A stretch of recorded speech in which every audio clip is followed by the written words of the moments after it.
Well, hello out there. This is Mitch Goldberg. You are watching my live stream.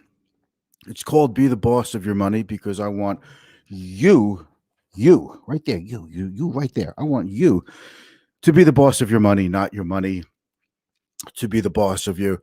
Is it me or is it just like as crazy as 2020 has been? I can't believe we're already up to the holidays already. I mean, in some ways, the year seems to have gone by fast. I know a lot of you are going to be like, "What do you mean went by fast? 2020 can't end fast enough." I get you. I'm there with you. All right, listen, I'm the first one to get online for that COVID vaccine. I don't care if I grow a third eye. I don't care. I can't wait to get the vaccine. I want to use today's live stream as more of an opportunity to make sure you can hear me. I want to use today's live stream as more of an opportunity to catch up on things. Just there's been a lot of news, COVID cases, hospitalizations, ICU capacity issues, lot of issues with COVID. Record highs, rotation.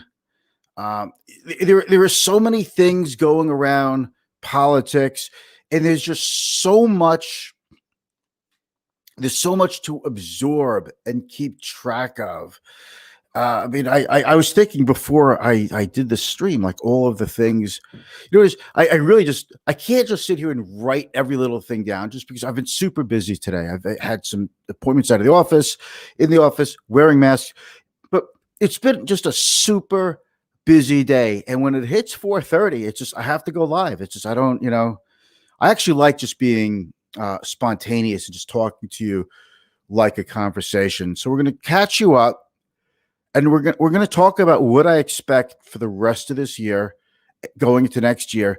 But ultimately, the important thing is, with everything to keep track of, the most important thing to keep track of, of course, your health. But I'm talking about your financial health in this case, your personal finance, because whatever goes on, we don't have control over it, and we need to control. And we need to control the process. I am a very process oriented financial advisor, not results oriented. You might think, well, I did a whole live stream about this last week: results driven versus process driven. If you just want results, I could just give you a large slug of stocks like Tesla and Zoom, DocuSign, Moderna. You know the names. We hear these names every day. I have a lot of tech as it is. The point is, in my view, in my world, from my clients with investment policy statements and people who start out by saying, I want to make money in the market, but I don't want to risk too much or lose too much. It comes down to what kind of companies, I don't like to, I can't speculate with other people's money. Yes, it's possible to do that, but it has to be part of their written investment policy statement. And I have to do my due diligence on that individual investor to make sure they have the risk tolerance to do that, and the financial means to absorb the risk in case they're wrong. So that's one of the things we're going to talk about. And then we're going to talk about, I think we have to talk about ways to make sure you get back on track. And we're not going to cover every little thing like that today, just for the rest of the year, because a lot of you are thrown off your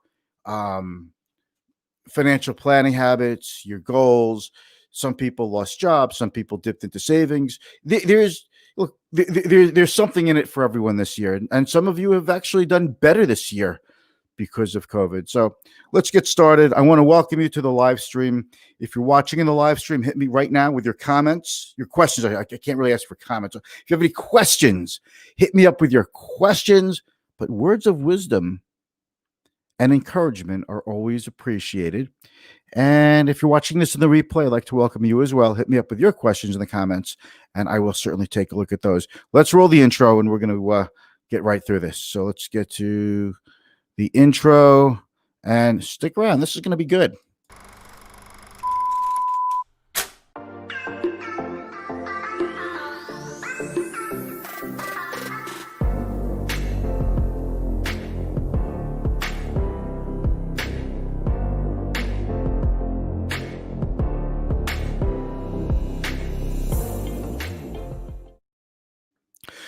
Okay, thank you so much for joining me. I'm Mitch Goldberg. You're watching Be the Boss of Your Money, which is what I call my live stream.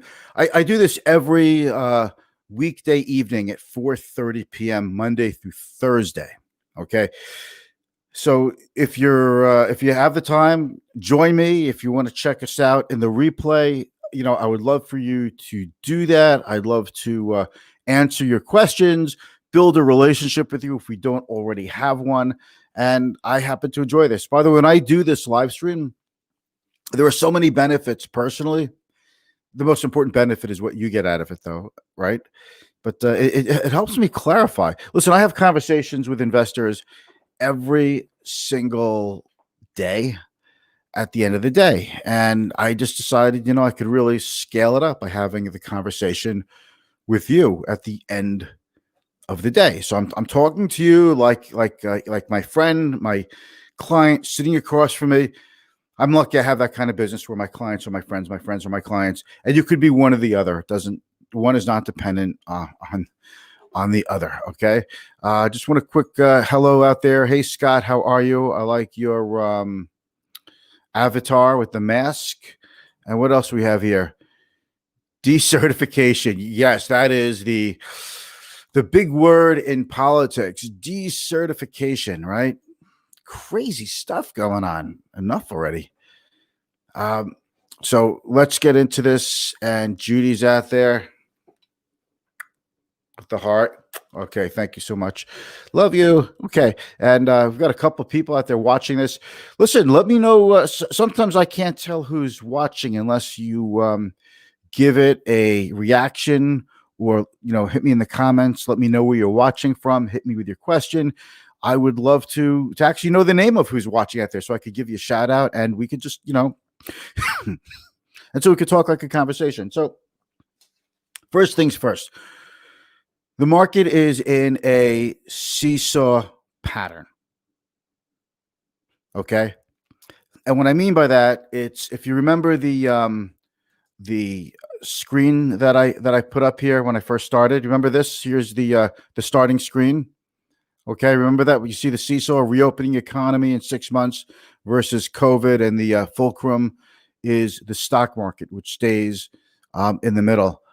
And I just want to put up a banner here. Here you go. See how professional my streams are? I put a scrolling banner here on the bottom of the screen. And today was one of those days where we saw a seesaw action, where it wasn't just an all-inclusive day and everything went up. Last week was like a pretty good week in that regard, where it seems, everything went up. Small caps, tech stocks, work from home stocks, international, energy. Last week was it was one of the best weeks that I recall in my 30 plus year career for the stock market. I'm glad we're all in it. But it's important to know that we're not going to have those weeks where it's either all in or all out. Everything's inclusive. Today was a day where the work from home stocks really shined. Tech stocks really shined, and the economically sensitive stocks were a little bit on the weaker side. In fact, had it not been for Boeing, the Dow would have been down substantially more than it was down today. So let's do the quick share screen. It's part of the show, guys. This is part of the value add. This is part of what you're going to get here. Okay. So you see the Dow is down 148 points. Now, the S&P was barely off. That's because the big tech stocks helped bulk it up. See, the Dow isn't as subject to technology as the S&P, certainly not as much as the NASDAQ. So it was a good day for tech. The Rus 2K there, that's the Russell 2000. That's the main benchmark for small cap stocks. We all follow the S&P 500 and the Dow and the NASDAQ, but the Russell 2000 should be followed also. That is small cap stocks. They're more subject to the economy. They're more economically sensitive. Smaller companies are more dependent on getting their revenues are more dependent on the domestic economy as opposed to international revenues and earnings. And then the VIX is up a little bit. It's been creeping up a little bit. The VIX, I was hoping we'd get under 20 by now. The fact that that's going up is a little bit indication of nervousness on the part of professional investors. And what else do we have here? We have, see this, XLC Communications was strong strongest part of the day, followed by XLK. These are the ETFs that cover the 11 major sectors of the economy. And then when you see what was at the bottom, I just want to scroll to the bottom. I'm sorry if I'm giving you a headache. Energy, financials, see, energy, XLE, real estate, financials, building materials. Healthcare was kind of weak also, and industrials were weak. So definitely not a it's definitely not a day for the bulls on the economy. Okay, we have Nelson out there. Nelson says the Nasdaq hit all-time high today, and the S&P 500 and the Dow keeps breaking all-time high records as well. My question is, where do you see the market going from here on? Okay, and you're out there on YouTube. Thank you. And Keith is out there too. Hey, Keith, what's up, buddy? By the way, everyone, if you follow me on LinkedIn, you should follow Keith. Keith Wilson. You see the name right there. You see that face. He puts out great educational content. All right. So Nelson, excuse me. I said that. I'm sorry. So Nelson, where do I see the market going from here on? I'm going to give you my answer right now. Right now. Yeah, that's right. I'm actually willing to give you my prediction, my answer. Can you believe that? Like, how many people are willing to do that? I think the work from home, stay at home trade is just so remarkably overcrowded. And I'm part of that too. So, I'm acting on my own recipe here. So I was just looking at, for example, a mutual fund called the Fidelity Contra Fund. It's a very big, very popular fund. It's one of the last really well-known, actively managed funds that people still pay attention to, because the whole world has gone to passive investing, especially with the ETF phenomena. And that fund, which is up 29% year to date, the 10 largest holdings of that fund make up 50% of it. And 9 out of 10 of the stocks are tech or tech related. The only one that's not a tech stock is United Healthcare. And about 50% of the fund is in tech and communication services. And I feel like that's what people are doing all over the place. And anecdotally, I spoke to a friend and a client and a real gentleman in the East Coast of Southern Florida, and retiree, and a lot of retirees down there. And, these people are all part of their investment club. Not all, a lot. And they're trading stocks. He's telling me about his account. He's up 77% year to date. That is incredible. It's a great return. My hat is off to him.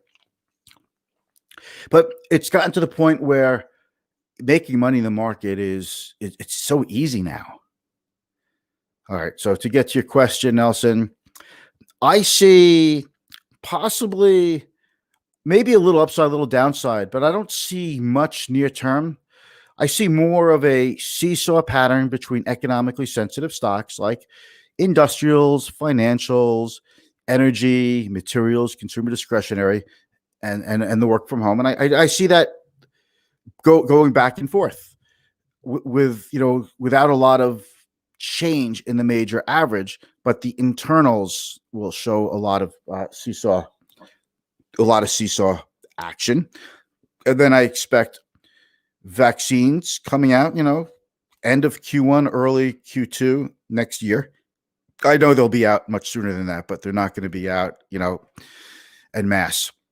And then when we get to the end of Q2 and the beginning of Q3, I expect an economic expansion, like really economic recovery. You see, you go economic recovery, which is the strongest part of an economic cycle, and then it kind of levels off to a low hum. Then that's the expansion, and then you go into recession. That's kind of simplified way to look at the cycles. And at that point, I see the Fed saying, you know what? We may have to rein in rates because we're worried about inflation. And when that happens, I see the high flyers, the stock's up 200, 300, 400% this year. You know who they are. I get this bad cough this time of day, like a drip. So I'm sorry about that.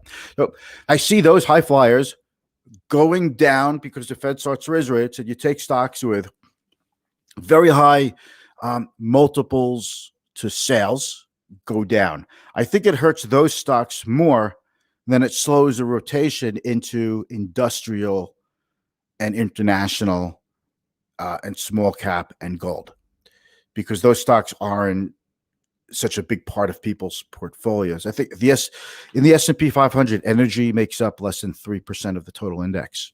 Just to give you an example, industrials are maybe 11, 12% of the index. So I think that's where, those economically sensitive stocks, I think, are underrepresented in the major averages. They're underrepresented in people's portfolios. So if we get a really rapid rise in interest rates, I think all bets are off. If we get a gradual rise in interest rates and the Fed starts to become more hawkish, they don't have to become more hawkish. They just have to sound like they're getting more hawkish in the not too distant future. That's all you need to see rates start to go up and high flyers to start to see money come out of these, and their earnings aren't worth as much into the future. Their discounted models start to change, earnings discount models, all the math changes. So I think we could have some upside. I think it's more important to play the right sector than it is to play the overall market if you're looking for more upside. Now, Nelson, if you're just someone who's saying, hey man, I'm just looking to invest my money over the next 20 years, and I really am not making any changes based on all of this stuff, then it really doesn't matter to you. But that's where I see the market heading near term. I see interest rates going up, changing the dynamic. And if interest rates do go up too fast and markets don't have time to adjust, kind of like late 2018 stock market last quarter, market went down over 20% in 2018 because interest rates had a big pop. And it just threw off the whole market. And then after the market retreated, we spent the beginning of 2019 kind of picking through the rubble to find good buys, and the rest is history. Okay. So that's where I see the market. So I'm glad you asked, because that's one of the things I was going to talk about. That is the main thing I was going to talk about. So I think that's enough for one day. Actually, this is getting to be close to 20 minutes. So I thank you all for watching. I'm going to be back tomorrow. I think I'm going to start doing Sector Tuesday, where like on Tuesdays, Nelson says thank you. You sir are very welcome, and thank you so much for taking the time. By the way, Nelson, I don't want you to be offended. I was actually supposed to turn off the comments on YouTube for some regulatory issues, but I will remember you. Listen, Nelson, by the way, I'm on LinkedIn. Connect with me there if you are active on LinkedIn. I would love to connect with you there. I post on LinkedIn every day, and I comment on a lot of posts and things like that. So it's definitely a good place to connect. Mitchell Goldberg, AIF is my little 3 letters after my name. All right. Andrew Goldstein is out there. Hey, Andrew, how are you? Andrew, I still remember that great talk we had about oil and when oil went negative last spring, and you really cleared things up for me and took away a lot of that. Oh my goodness, oil is below zero. The world is over, and you cleared things up and helped my viewers a lot. So you're going to have to come back on again. Okay. Plus, our mutual friends asked a lot of funny questions, which I probably should have screened before I put them on the screen, but we'll do it again. All right, guys, I'm signing off. I'll be back tomorrow. Tomorrow, Sector Tuesday. I want to talk about pot stocks. Yes, that's a sector that a lot of people are interested in. All right, I'll see you tomorrow. Thanks, guys. I am over and out.